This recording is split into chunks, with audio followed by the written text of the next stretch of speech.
Good morning, IPC. Hope you're having a good day so far. I'm going to give you a little tutorial on how to use this website and how to find all the information that you need for your project. Okay? So basically, by the end of all of this, by the end of class today, I want you guys to be well on your way into the research. Okay? Now, I know it's chapel day, and who knows what the class periods are going to be like. So, I'm flexible. All right? But the goal is for you guys to research as much as possible in this class period. So do the best you can. Okay? At the end of class, I'm going to have you turn in your research, and then next week, I'm going to have you, I'm going to give that research back to you, and then you'll be able to actually start creating your project. Okay? I don't know if we're going to finish the research. We're going to do the best that we can, though. Okay? So to find out, I need you guys to take out your Adopt an Element project handout.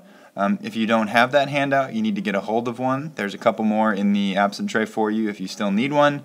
But anyway, take it out, and I'm going to go through step by step what you need to use to get to this, to get to the information that you need. Okay? So starting off from the top, if we look at Easybib.com, okay? Doing your bibliography, when you use Easybib, I'm really only putting this in the project to expose you to it. So if you've done it before, just do it, get it done. It's a really good tool. If you haven't used it before, I want you to go to that site and actually create a citation using Easybib. And just to give you a tip on this website, you're obviously going to use the web address up here, okay? But you're also going to use, if you scroll all the way down to the bottom of the web page, you'll actually find the author is down here and the year and whatnot. So Mark Winter is the author of the web page. It's actually a UK, it's a British website, so you're going to see some funny spellings in the text and whatnot. But anyway, that's probably all the information you need when you do your citation. Okay? All right, so on to the actual information in the website. I'm going to go ahead and pick Mercury as my element, but all you do is tap on the element to actually get the information. So let's go ahead and tap on Mercury. And the main page of your element will have usually some information for you. In this case, there's quite a bit on Mercury. There's even a picture of it. It's really cool. It's actually the only liquid metal. The rest of the metals are all solid at room temperature, but Mercury is liquid. It's also very dangerous, and sometimes they have some cheesy cartoons and whatever, so enjoy. But I'm starting off point A. It says you have to find the history of the discovery. Well, to find the history, you may find the history in the main page, but if it's not on the main page of the element, if you look over here on the left, you have all these other things that you can pick from. So we're going to go ahead and tap History. And when you tap History, you find the history of Mercury. And you can basically, what I want you to do is not copy and paste sentences from this. That is not the point, okay? I do not want you guys to copy and paste. That would be plagiarism. So what you need to do is use the trash and treasure method as you go through on this research. So your research is really going to be just a bunch of incomplete sentences, a bunch of notes, just like you would do a journal article. Okay? So this would give you your history. And then in terms of physical properties, if you look over here, we've got find a property, but if you scroll down further, there's a whole section right here. Okay, so you've got element properties, you got physical properties, and these are not actually the properties. We're going to have to get a little more specific, so I actually want you to click on it. Okay, so tap on physical properties, and all this stuff comes out. You've got its melting point is 234.32 degrees K, and then notice it gives you all the other temperatures as well. So this is what it would be in Celsius, this is what it would be in Fahrenheit. There's its boiling point. All of these are all physical properties that you could use. Okay, there's some other physical properties too, like its density. But then there's some that you're not even going to know, like velocity of sound or molar volume. That's stuff for like high school chemistry and college chemistry. So just ignore the ones that make no sense to you. Okay. And just keep going. Pick, I'd say, minimum. I'd say 3-4 physical properties for me.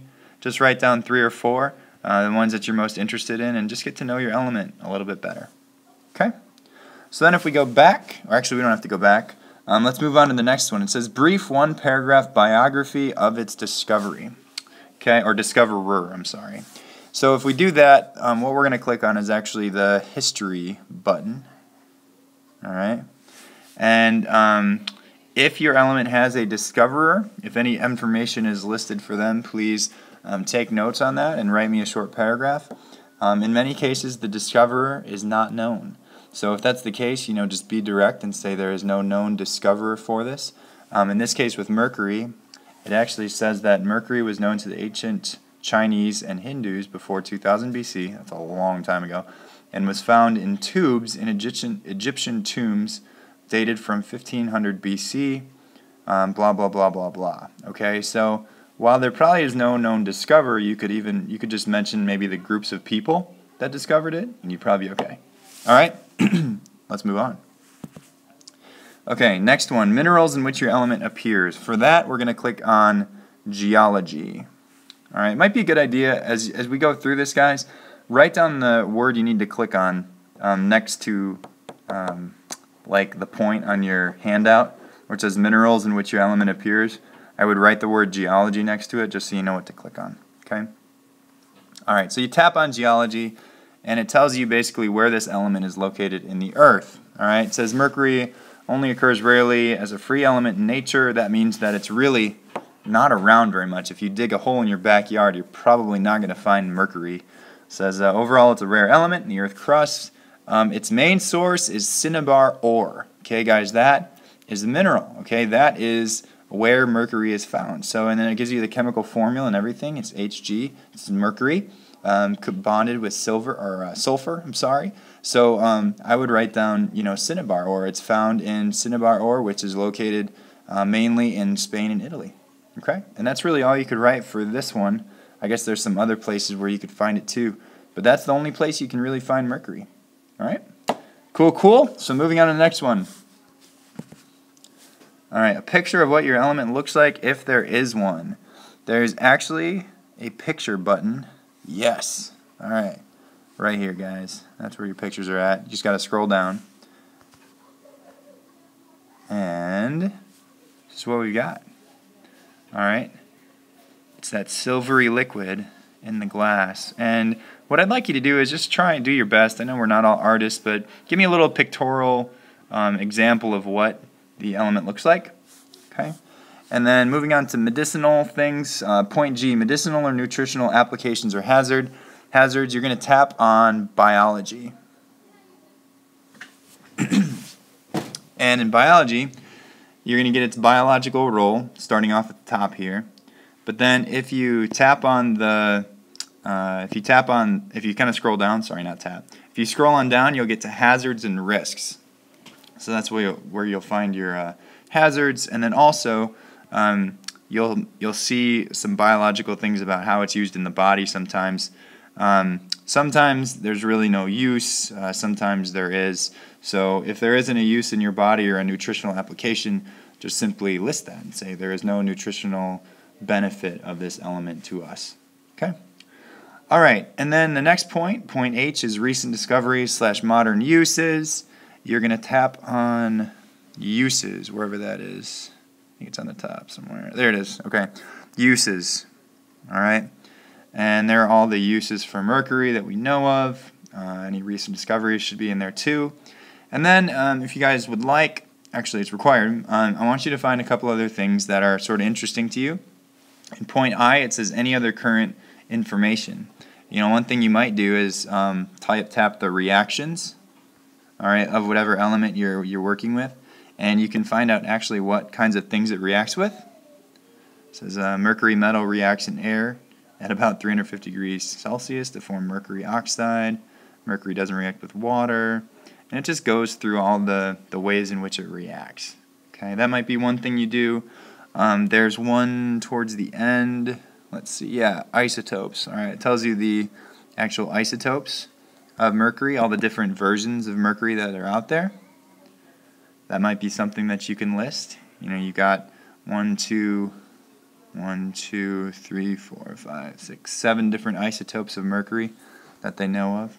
So 7 different versions of it. It's kind of interesting. So anyway, that's pretty much it. If you guys complete that research today, you are in really good shape. If you don't complete it, that's okay too. I'd kind of like you to finish. I just don't know if you're going to be able to in chapel time. So I'm just asking you to be efficient, do the best that you can, and enjoy your research. All right. Next Monday, I will give you back your research, but I need you to turn it in. I need you to hold you accountable for doing the research while I'm gone, and then I'll probably grade it right away on Monday, just to check and make sure that you did it. And then following that, I will reward you with the grade and then give it back to you, and we'll finish up our projects. All right. Hope you guys have a great day and have a good weekend.